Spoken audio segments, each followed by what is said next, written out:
My name is Evelyn Carter, and if you ask my family, I'm nothing more than a background character in the shining production of their lives. My younger brother, Daniel, has always been the golden child. The one who could do no wrong, the one who was showered with praise for the bare minimum. My parents, Margaret and Thomas, built their entire world around him, while I was left to orbit on the sidelines, expected to clap politely for his every success and remain silent about my every wound.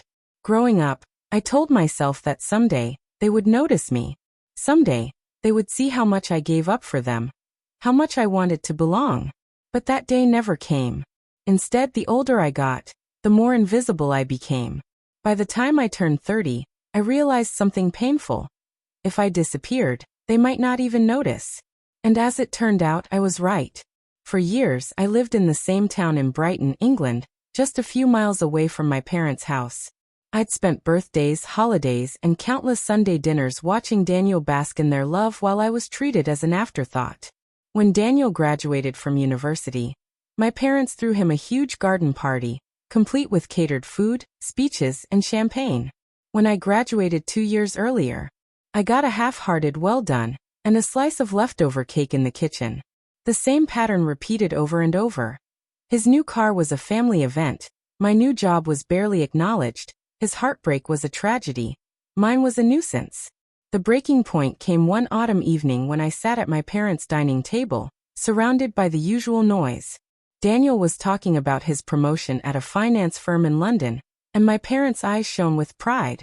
I tried to bring up the fact that I'd been offered a chance to lead a new marketing project at my company, something I had worked months for, but the moment I opened my mouth, my mother waved me off. "That's nice, dear," she said, without even looking at me. Then she turned back to Daniel. "So, tell us, darling, how much more will you be earning now?" I sat there, heat burning in my cheeks, my food tasting like ash. That was the night I realized something had to change. I didn't make a dramatic announcement. I didn't cry or beg for attention. Instead, I quietly began preparing to leave. I applied for jobs out of state, scrolled through housing options, and weighed my savings. After a month, I got an offer for a solid position at a firm in Manchester, hundreds of miles away. It wasn't glamorous, but it was enough, a chance to breathe without suffocating in Daniel's shadow. When I signed the lease on a small but charming flat in Manchester, I half expected myself to feel guilt. But instead, all I felt was relief. For the first time in years, I was doing something for myself. No explanations, no begging for approval, no "oh, but what about Daniel?" lingering in the air. Just me finally stepping into my own life. Moving day came quietly. I packed my belongings into a rented van with the help of my friend Chloe, the only person who truly knew what my family was like. She gave me a hug before I drove away and whispered, "They don't deserve you, Evie. Go live your life." Her words stayed with me during the long drive north, as the city lights of Brighton faded into the distance. When I arrived at my new flat, I felt a strange mixture of fear and freedom. The rooms were bare, the air smelled of fresh paint, and the silence was absolute. But it was mine. I spent the first night on a mattress on the floor, staring at the ceiling, wondering if my phone would buzz, if my mother would call to ask where I was, if Daniel would notice I hadn't dropped by, if my father would even remember the sound of my voice. But the phone stayed silent. Days turned into weeks, weeks into months. I settled into my new job, made friends with my coworkers, and found comfort in the anonymity of Manchester. No one compared me to Daniel here. No one dismissed me mid-sentence. I was simply Evelyn, a woman rebuilding her life. I joined a book club, explored new restaurants, and even adopted a stray tabby cat I named Whiskers. For the first time in 30 years, I felt like I belonged somewhere. Meanwhile, my family carried on as though I had never existed. I still followed them on social media at first, and the pictures stung. Daniel at Christmas, Daniel at Easter, Daniel at yet another family barbecue. My seat at the table was empty, and no one seemed to care. I tested the waters once, leaving a comment on a photo of Daniel holding up a birthday cake. "Looks delicious. Hope you all had fun." No one responded, not even a like. So I stopped watching. I deleted the apps, blocked the notifications, and let myself detach. If they didn't notice I was gone, why should I keep noticing them? But as much as I tried to bury it, the ache remained. Late at night, when the streets outside my flat were quiet, I'd wonder what it would feel like to have parents who missed me, who noticed my absence, who cared enough to ask, "Where is Evelyn?" That answer didn't come until nearly a year later. It was a rainy Tuesday afternoon when my phone buzzed with an unfamiliar number. I answered cautiously, expecting it to be a telemarketer. Instead, I heard my mother's voice. "Evelyn, there you are. Why haven't you been picking up your phone?"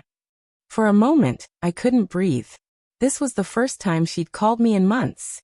I've been busy," I managed. "Well," she continued briskly, as though no time had passed, "we have wonderful news. Your brother is getting married in June. We'll need you to be there, of course. You're going to be a bridesmaid. Isn't that exciting?" I sat frozen, the words crashing over me like waves. Not once had she asked where I lived now, how I was doing, or why she hadn't seen me in nearly a year. Not once had she expressed concern. The first time I mattered to her again was when it came to Daniel's wedding. My chest tightened with anger, grief, and disbelief. I wanted to scream. "You didn't even notice I moved away. You didn't care that I left. And now you expect me to show up smiling for him?" But all I could say in that moment was a trembling, "I'll think about it." That night, I lay awake staring at the ceiling, the old ache clawing back into my chest. For a year, they hadn't noticed I was gone. But now that Daniel needed a perfect wedding, I suddenly existed again. And deep down, I knew the choice I made next would change everything. For the next several days after my mother's phone call, my mind was a storm. I kept replaying her words. "Of course you'll be there. You're going to be a bridesmaid. Isn't that exciting?" The sheer entitlement in her voice, the assumption that I'd drop everything for Daniel, it boiled my blood. She hadn't even asked if I was free, if I was well, or even where I lived now. I could have been in another country for all she knew. But no, in her world, Evelyn existed only to orbit Daniel's shining sun. At work, I found myself distracted, my fingers hovering over the keyboard as my thoughts spiraled. My friend Chloe noticed immediately. "You've got that look again," she said during our lunch break, sipping her latte. "What look?" I asked, though I already knew. "The Carter family look. What's going on?" I sighed. "Daniel's getting married. They called me out of the blue, expecting me to be a bridesmaid." Chloe's eyebrows shot up.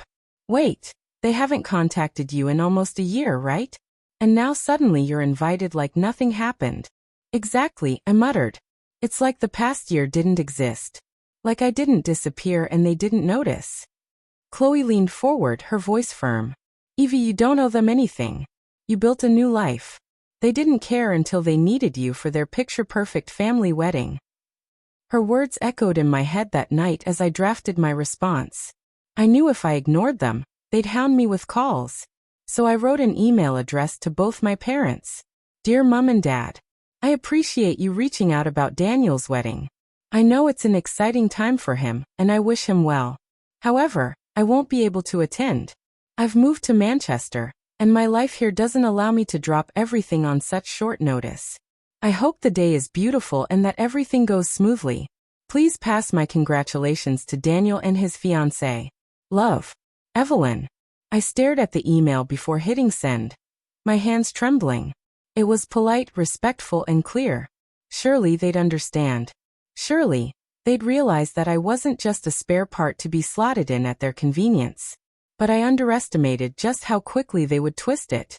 The next evening, my phone lit up with call after call from my mother.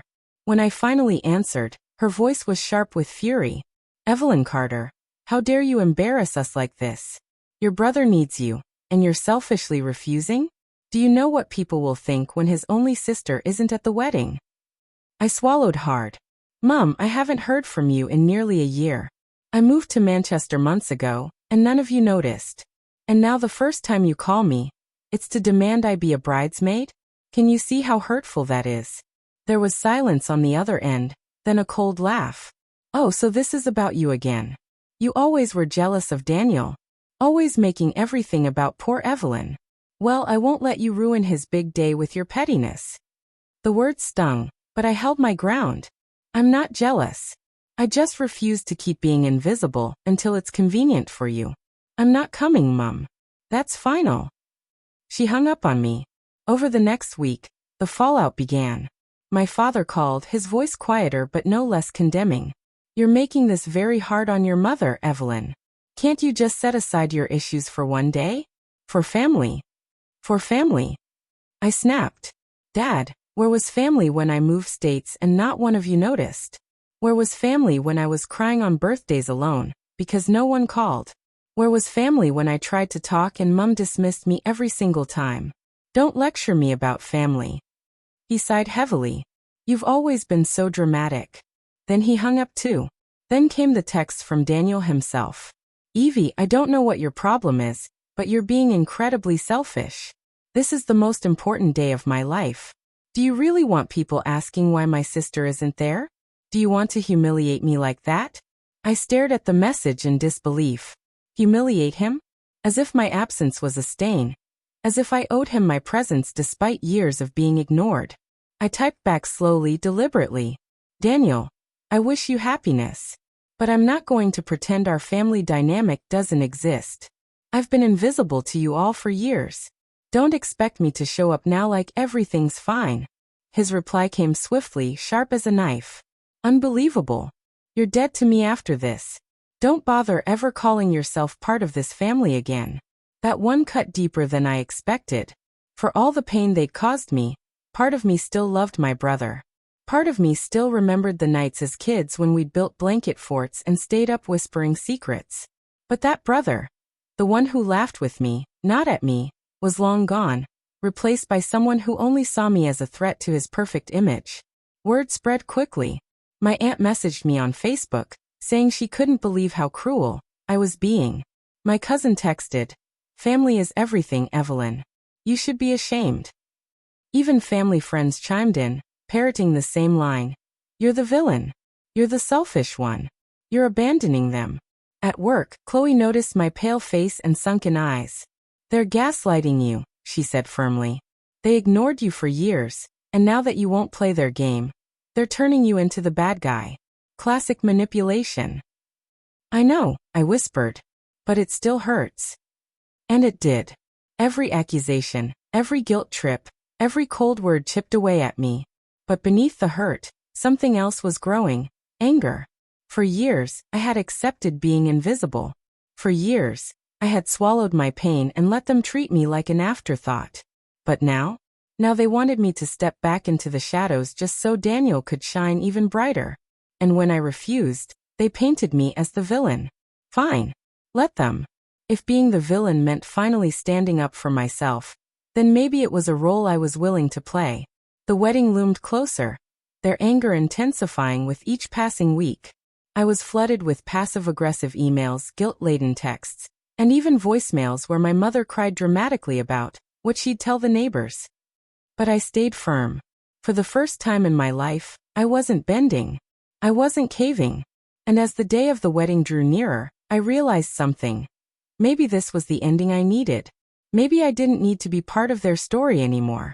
Little did I know, however, that refusing this wedding would ignite a storm I could never have imagined. The morning of Daniel's wedding arrived with a strange sense of calm. The sky over Manchester was bright and blue, the city alive with its usual weekend buzz.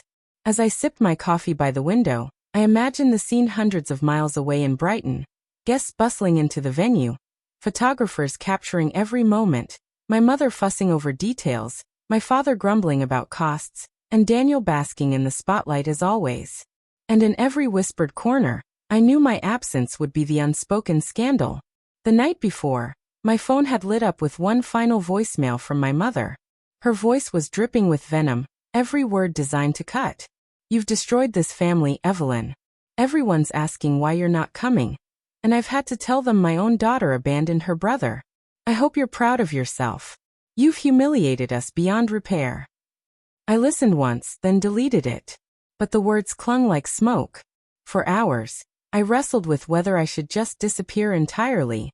Let them paint me however they wanted. But something inside me snapped. I was tired of being silent, tired of letting their version of the story stand unchallenged. If they wanted me to be the villain, then I'd make sure everyone knew why. So I sat down at my desk and began to write. The letter poured out of me like a flood. Years of pain finally spilling into words. I addressed it to my parents, but I knew once it was written, I'd send it to my entire extended family, the aunts, uncles, cousins, even the so-called family friends who had joined the chorus against me. I wrote about the years of invisibility, the countless times I was dismissed, the birthdays and milestones forgotten. I wrote about Daniel's golden pedestal, and the crushing shadow it cast over me. I wrote about the night I moved away, packing my life into boxes, driving away with tears in my eyes, waiting for a phone call that never came. I wrote about how it took nearly a year for them to even notice I was gone. And even then, the only reason they reached out was for Daniel's wedding. And then I wrote the part that mattered most. You tell me I'm selfish for not attending. But what's truly selfish is expecting me to erase years of neglect for one day of appearances. You didn't care where I was when I left, but you care now because of what people might think. That's not love. That's reputation. And I will not sacrifice myself on the altar of Daniel's image anymore. When I was finished, I felt drained but lighter, as though a weight had been lifted from my chest. My fingers trembled as I hit send, watching the email vanish into the ether, destined for every inbox that had judged me without knowing the truth. Then I waited. The first reply came within hours, from my cousin Sarah. Evelyn, I had no idea. I thought you just didn't care. I'm so sorry. Then came another from my Aunt Grace. I remember how your mother always brushed you off. I should have spoken up. Please know not everyone sees you the way they do. But not all responses were kind. My father sent a short, icy line. You've embarrassed us beyond repair. Don't expect forgiveness. Daniel, predictably, unleashed his fury. How dare you ruin my wedding day with your sob story? You couldn't just stay quiet, could you? Always making it about you. Well, congratulations, you've burned every bridge. I stared at his words, and for the first time in years, they didn't break me. Instead, I felt free, because I had spoken my truth. And whether they hated me or not, it was no longer locked inside me. The days after the wedding were strangely peaceful. Some relatives reached out quietly to reconnect. Others cut me off entirely. My parents didn't call again. But in the silence, I found clarity. One evening, sitting on my balcony with whiskers curled in my lap, Chloe asked, "Do you regret it? Sending the letter?" I shook my head. Not for a second. For the first time, I feel like I stood up for myself. I spent my whole life being invisible, but now they can't pretend they didn't know. Chloe smiled softly. Good. Because villains are only villains in stories where the truth is inconvenient. Her words stayed with me. Over time, I built something stronger than the family I lost. My co-workers became friends. My friends became a chosen family.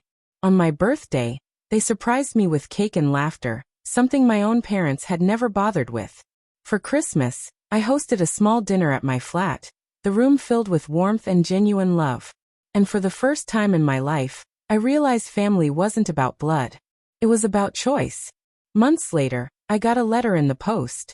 It was from my mother, written in her careful, slanted handwriting. My hands trembled as I opened it, expecting another tirade. Instead, it was 3 short lines. Evelyn, I still don't understand why you did what you did. But I can't stop thinking about your words. Maybe we failed you more than I want to admit. Mum. It wasn't an apology. Not really. But it was something. Proof that my letter had cracked the surface, even if only a little. I folded it neatly and tucked it away in a drawer, because I no longer needed her validation to feel whole. As the months stretched into years, the story of Evelyn the villain faded into the past. Some relatives clung to it, others quietly shifted their perspective, but none of it mattered anymore. I had chosen myself. I had chosen peace. And every time I looked around my little flat, filled with laughter, friends, and the quiet companionship of a purring cat, I knew the truth. Sometimes you have to be the villain in someone else's story to be the hero in your own.